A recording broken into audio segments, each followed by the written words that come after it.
कि प्रभु स्वयं से स्वयं में खेल रहे हैं। प्रभु ने अपना विस्तार सृष्टि रूप में किया है।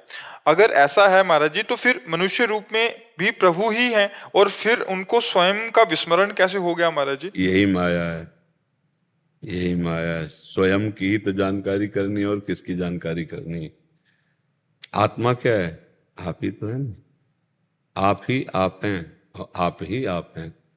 भगवान श्री कृष्णचंद्र जो गीता में कहते हैं, मत्तः परतरम नान्यत किंचिदस्ति धनंजय, मेरे सिवा कुछ नहीं है, मैं ही मैं बना हुआ हूं। अपने आप को भूल गए, इन कमरों में आके भूल गए, इस शरीर में आके। अब आपको ऐसा लगता मैं पुरुष हूं?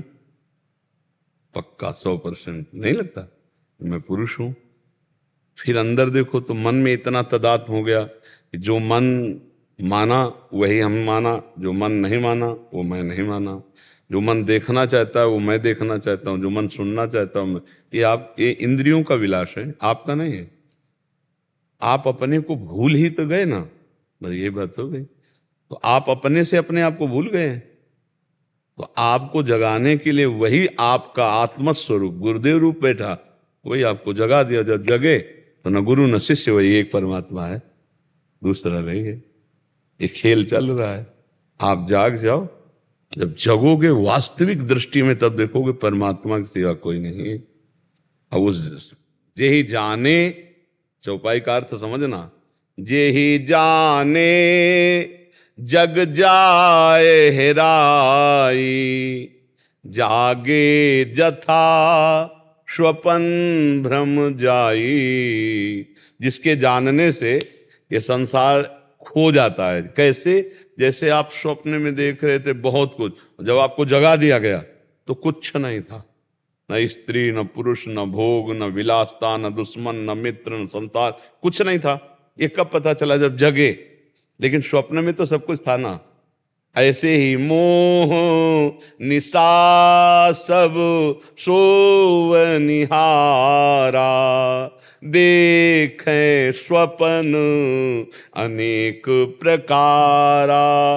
यही जग जामिनी जागे जोगी, परमारथी प्रपंच वियोगी। कोई योगी जो परमार्थी है, प्रपंच का त्याग करके भगवान में स्थित, अब वो अनुभव में आ गए। एक चौपाई का अर्थ समझो, जहां जीव भगवान को जाना तो भगवान में हो गया, और भगवान ही जनाते हैं। सोई जाने जे देव जनाई, और जानत तुम्हें तुम्हें हो जाए। तो वो भगवान था ही, जब जाला तो अपने स्वरूप को जान गया। अब हम लोग जो इस समय शरीरासक्त हैं, लगता है भगवान कैसे हो सकते हैं? गंगा जल एक चम्मच तो उसे क्या बोलेंगे? गंगा जल तो बोलेंगे ना। और एक टैंकर भरा हो तो गंगा जल बोलेंगे, और धारा बह रही तो गंगा जल है। तो हम अंश है ना भगवान के। तो भगवान का अंश पूर्णमदः पूर्णमिदं पूर्णात् पूर्णमुदच्यते पूर्णस्य पूर्णमादाय पूर्णमेवावशिष्यते। उस परमात्मा का जो अंश बचा ना, वो भी पूर्ण ही है। पर हम अपूर्ण हैं शरीर के अभिमान के कारण, माया के बंधन में बंध गए। हम ही अपने अपनी द्वारा माया, जैसे वो देखा है मकड़ी अपने मुंह से ही पूरा जाला रचती है, उसी में फंस जाती है? बस बस ऐसे ही है, हम अपने जाल में ही फंस गए, अपने ही रचे हुए जाल। बंधे कीन बरकट की लाई, अपने जाल में फंस गए। इसमें पक्का बच्चा कोई संशय नहीं है। यदि हम व्यवहार का त्याग करके आंतरिक और परमार्थ को देखें तो वही परमात्मा बैठा हो। आप कौन हैं? आपकी सत्ता ही नहीं।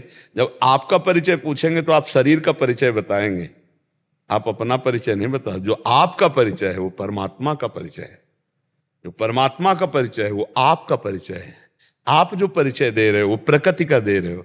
ये प्रकृति के द्वारा रचा शरीर है, और ये जहां जन्मा वहां की बात कहोगे, आप अपना नाम बताओगे, आप अपनी हाइट ऊंचाई, फिर सब ये जितना है सब प्रकृति का परिचय दे रहे हो, परमात्मा का परिचय नहीं। आप में जो बिजली है, पावर है, वो परमात्मा है। ये बात समझना होगा। ये पहली बार प्रभु जी जब सृष्टि बनी महाराज जी, तो उसके बाद कैसे ये विस्मरण, कैसे याद तो रहा होगा जब आप स्वप्न में कोई रचना देखते हैं क्या कि कहां से शुरुआत हुई है? बस ऐसे ही इसका ये स्वप्न है, दीर्घ स्वप्न है। आज तक कहीं तारीख लिखी हो किसी भी पुराण में, ग्रंथ में, सन, संवत्सर, कि भगवान ने अमुक तारीख को, अमुक संवत्सर को, अमुक दिन को सृष्टि रची थी? जब सृष्टि रचना की बात आती है तो अनादि शब्द आ जाता है, और जब सृष्टि की बात आती है तो अनंत शब्द आ जाता है। अनादि और अनंत, कोई अंत नहीं पाया, कोई अंत नहीं पाया इस माया का। शुरुआत जैसे आप स्वप्न में क्या शुरुआत थी, तो आप केवल